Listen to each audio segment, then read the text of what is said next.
Kabupaten Bogor adalah salah satu kabupaten di Provinsi Jawa Barat.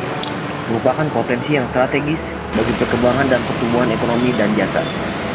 Sebuah tempat yang cocok untuk pusat kegiatan nasional, untuk industri, perdagangan, transportasi, komunikasi, dan pertambangan.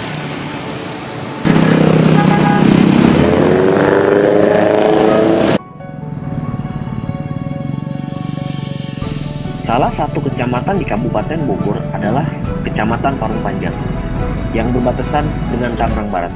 Di sini terdapat sebuah pegunungan, yaitu Gunung Suramanik, yang terletak di Kampung Lebakwangi, Desa Rengas Jajar, Kecamatan Cigudeg, Kabupaten Bogor.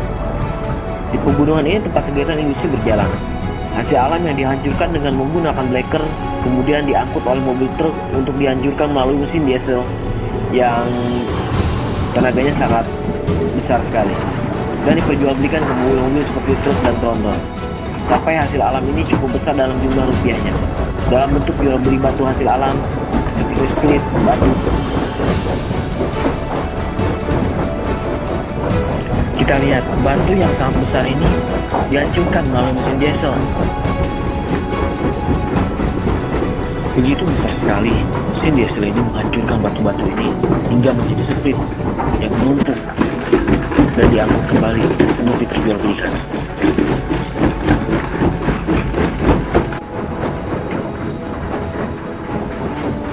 Hingga menjadi split yang akhirnya bertumpuk dan diangkut oleh beko mobil tronton untuk dijualbelikan.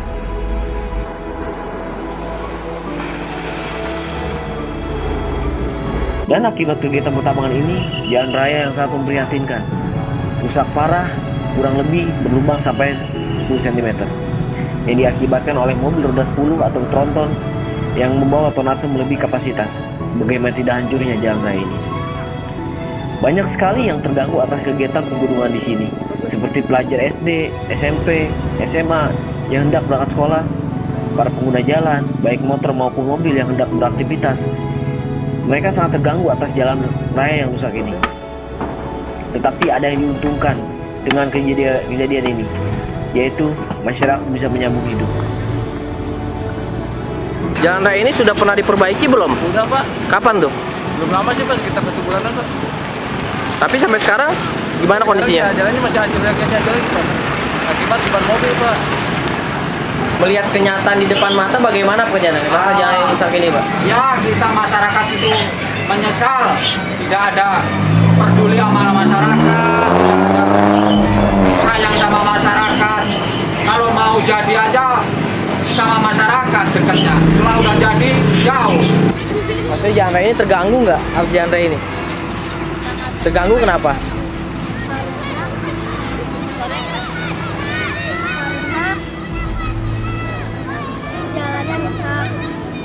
Sampai saat ini ada tidak Pak perhatian aparatur pemerintah Parung Panjang terhadap udara yang kotor dan jalan yang rusak di Parung Panjang, Pak? Perhatiannya? Sangat ada. Apa aja tuh, Pak? Kita sering melakukan beberapa hal terkait ya tuntutan warga, kita adanya demo, kita perhatikan juga. Iya. Kita sering mengadakan komunikasi juga dengan transporter pengusaha tambang yang ada di daerah Cigudeg. Iya.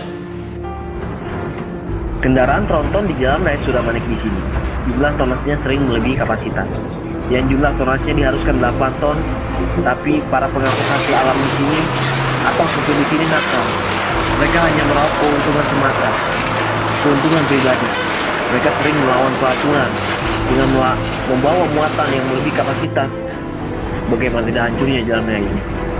Dikarenakan mobil ini melakukan kegiatan pertamanya di siang maupun malam hari.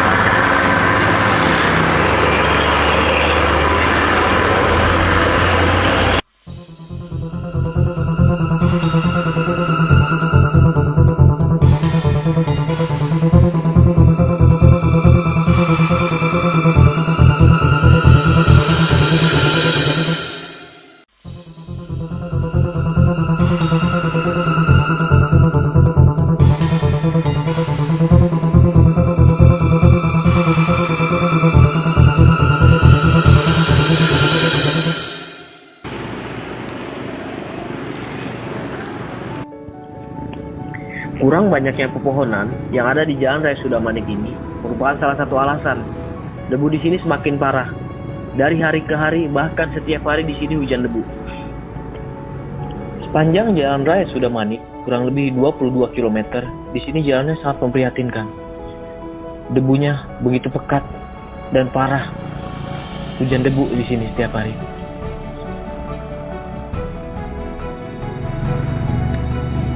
Kita lihat, debu yang menumpuk di jalan raya ini sangat tebal, yang diakibatkan oleh polusi kendaraan roda 10 atau tronton yang mengangkut hasil alam di Gunung Sudamanik.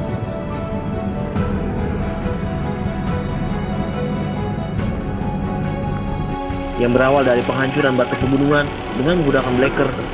Selanjutnya batu yang sudah dihancurkan ini diangkut ke mobil untuk dihancurkan kembali melalui mesin diesel. Ya, tenaga untuk menghancurkannya sangat besar.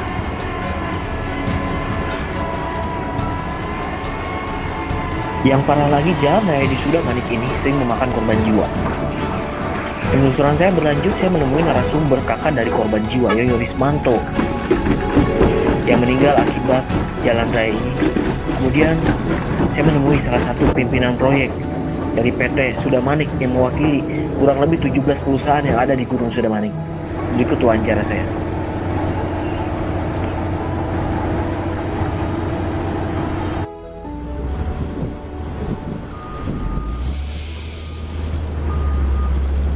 TKP-nya di mana ya, Tak? Di Cilangkap, Kejadiannya ke diraha. Kertakbiran. Kronologinya kumaha ya, Tak? Gina mobil kebalik. Kemudian Kemudian timpang. Kebalik mobil. awalnya gimana? Apakah dia balap apa gimana ya? Awalnya mobil mogok. Kemudian Hidup terus gas kabur. nabrak lubang. Nabrak lubang. Mental. Apa saja yang dilakukan Sudamanik atas jalan raya Parung Panjang Bunar ini Pak yang hancur parah ini, Pak? Mulai dari awal Sudamanik itu sudah perhatian tentang jalan itu sangat serius sekali. Yaitu Perhatiannya seperti apa, Pak? Perhatiannya kita bisa mengirim batu yang lubang di mana kita kirim sama tenaganya itu berbentuk sumbangan, bukan untuk minta dibayar sama siapa, saya minta dibayar. Dan ini bukti kepedulian PT Sudamanik yang peduli atas jalan raya Sudamanik yang hancur parah ini. Ya kurang lebih berlubang sampai 10 cm. Masyarakat pun gerah dan melakukan demo besar-besaran agar mendapat perhatian lebih serius. Dari jam 6 pagi sampai jam 9 itu kendaraan tronton tidak melintas. Kemudian jam 4 sampai jam 7 sorenya tidak melintas juga. Jadi keputusan itu kemudian tonase yang melebihi batas tolong tindak tegas. Jumlah tonase di sini yang diharapkan berapa jumlahnya? Kalau sesuai dengan jumlah tonase, kalau sesuai dengan jalan itu tonase ini jalan raya ini hanya bisa 8 ton. Alhasil dari hasil demo masyarakat ini direalisasikan, mulai dari jam operasional, jumlah tonase, dan penilangan supir tembak yang tidak memiliki SIM. Bahkan perhatian dari pihak provinsi baru terlihat oleh kasat mata dengan memasang portal di perbatasan Parung Panjang Kabupaten Bogor yang berbatasan dengan Malangengah, Tangerang Barat, yang diaktifkan oleh Bapak Wakil Gubernur Jawa Barat, Bapak Haji Deddy Mizwar. Hancur. Itu mesti ada kontribusi dari asosiasi para penambangnya. Kedua, itu mencari jalur jalan tambang khusus yang tidak melewati penduduk seperti ini. Itu pun harus ada peranan dari kontribusi dari para penambang atau asosiasi penambang. Ini yang kita harapkan. Nah, selama itu belum ada kesepakatan, kita tutup dulu dengan catatan tidak menghambat juga jalur penambangan tadi, tetapi ganti dengan truk-truk angkutan yang lebih kecil sesuai dengan tonase jalannya. Jadi jalan tidak rusak dan juga menurunkan tingkat kecelakaan. Ya, karena jalan rusak banyak yang celaka kan. Nah, kedua juga nggak jalan rusak, debunya luar biasa. Nah ini mengobati orang sesak napas lebih mahal. Ya, lebih mahal kan.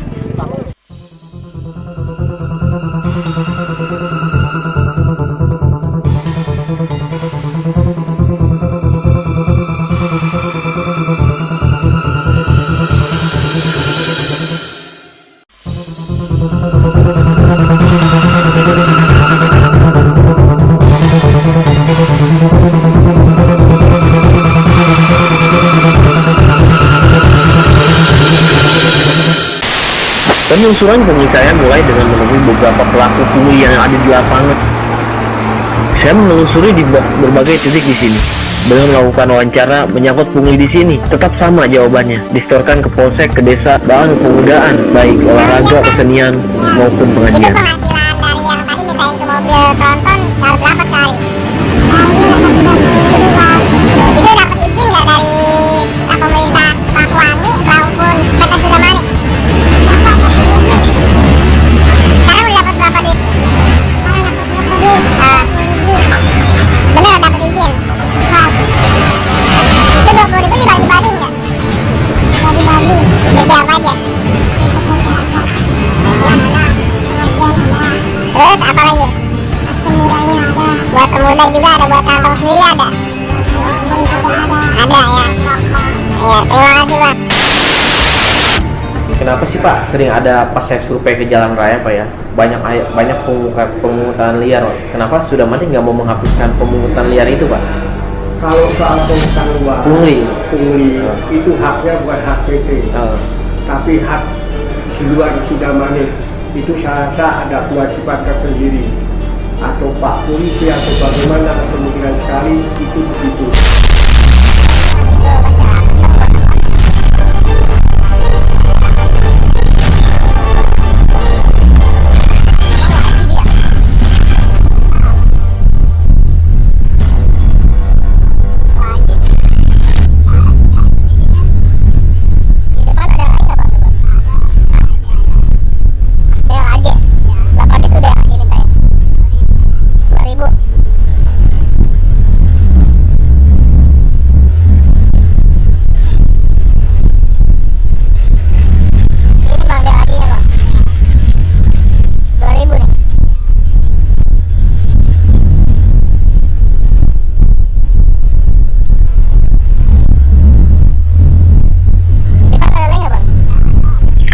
Saya mengikuti saat uang ini hendak distorkan.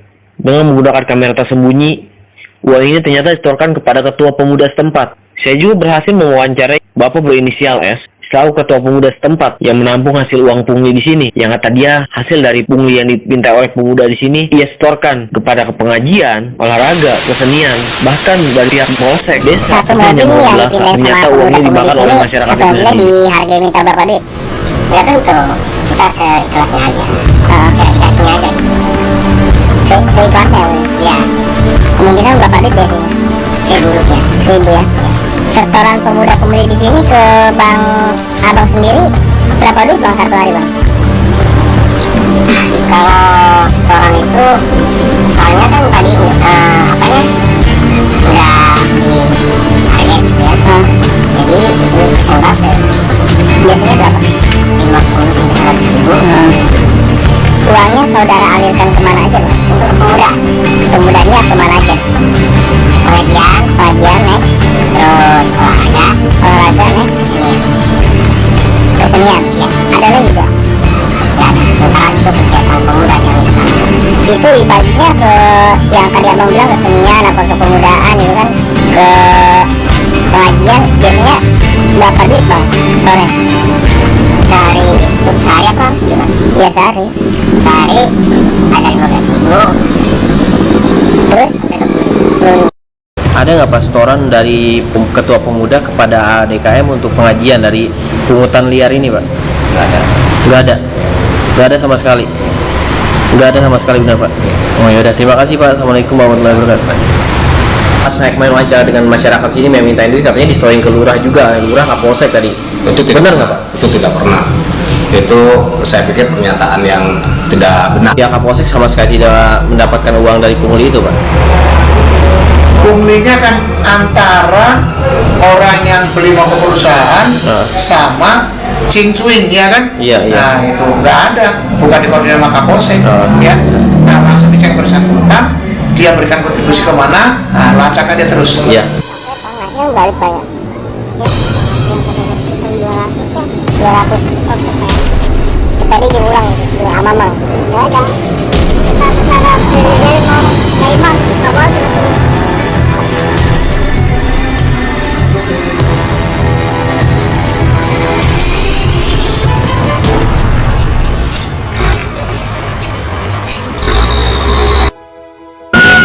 mah anu stok aja baru biasa anu di pada aja. Tinggal aja matungan 150. Sapoe 150 ada sebulan berapa dong? Sebulan ya seberapa duit ya gitu. Paling minggu libur. Paling 7 jutaan lah, 7 juta. Saya di setor nggak beda. Di setor tapi aja dapat kali ya. Atau menang orang, atau orang menang gimana orang dapat begitu? Biasanya dapat berapa?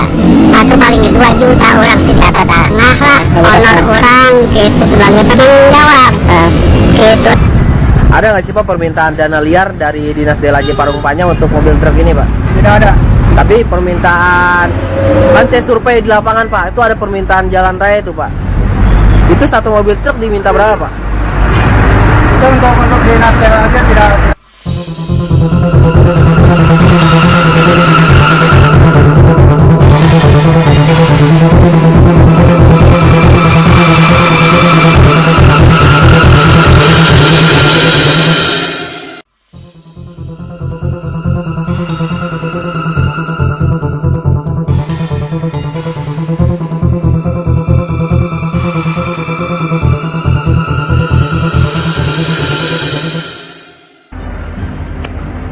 Inilah Jalan Raya Sudamani Kabupaten Bogor. Di sini selain ada yang dirugikan, ada pula yang diuntungkan. Seperti masyarakat bisa menyambung hidup atas situasi ini. Bahkan masyarakat bisa menjadi kuli yang memuat batu-batu pegunungan ke dalam mobil dengan menggunakan tenaga mereka sendiri. Sampai-sampai mereka tidak mau mobil tronton di sini ditiadakan.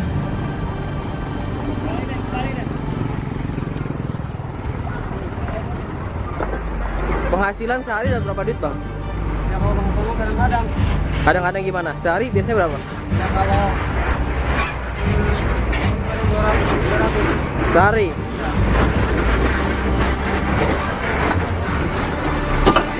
Udah berapa lama Bang sini Bang? Kemudian ada pendapat dan saran masalah debu jalan raya ini dan korban ISPA 5 tahun. atas Jalan Raya Sudamani di sini dari Dokter Umum Puskesmas Parung Panjang, yaitu Dokter Aji. Berikut wawancara saya dengan dia. Kalau korban meninggal karena ISPA biasanya disebabkan oleh komplikasi si penyakitnya itu. Jadi bukan karena penyakit ISPA langsung meninggal, tidak, tapi karena komplikasi si penyakitnya, karena Tapi infeksi. jumlah korbannya ada berapa yang 2014-15 sekarang? Jumlah tahun lalu sih kalau untuk korban meninggal yang kita punya data ISPA di sini kurang lebih 4.000 lebih ya Yang terjangkit ISPA. yang terjangkit ISPA. Debu di sini mengandung zat apa Pak?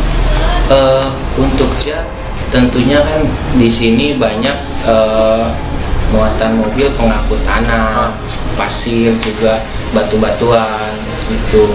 Selain dari gas CO yang dikeluarkan oleh mesin kendaraan tadi, juga partikel debu tadi itu yang tentunya pasti membahayakan dalam jangka waktu lama apabila terhisap masuk ke saluran nafas, bisa menimbulkan infeksi. Masyarakat, pelajar, kepolisian maupun pemerintah harapannya sama, ingin jalan raya ini diperbaiki dan bagus. Harapannya ya kalau bisa malah mobil bisa ya jalan yang alihkan kan kemana sih jalan biar bagus, biar pemda biar dibangun lah. Ya pokoknya harapannya itu pengennya diperbaiki jalan. Tapi sampai sekarang perbaiki. Sampai sekarang nggak ada. Udah setahun waktu demonya. Biar jalannya layak. Terus apa lagi? Enggak itu Nggak apa? banyak debu. Apa lagi?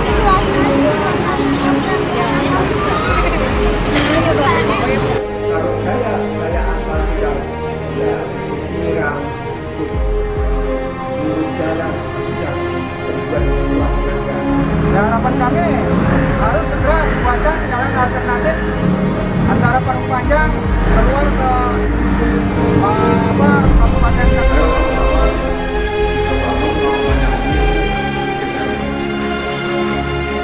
jalan yang baik, jalan yang lurus.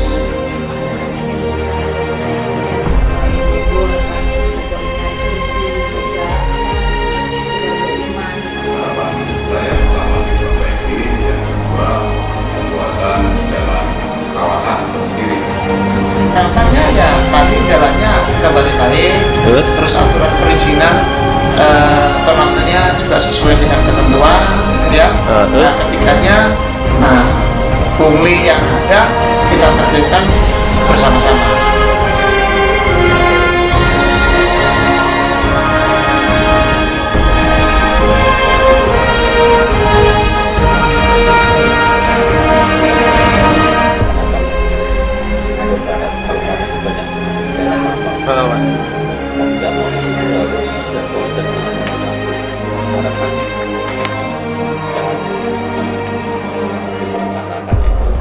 Misalnya kelas 3 atau kelas 2 atau KW-KW harus satu. Ada tidak Pak saran untuk masyarakat biar tidak terjangkiti supaya ini gimana sarannya?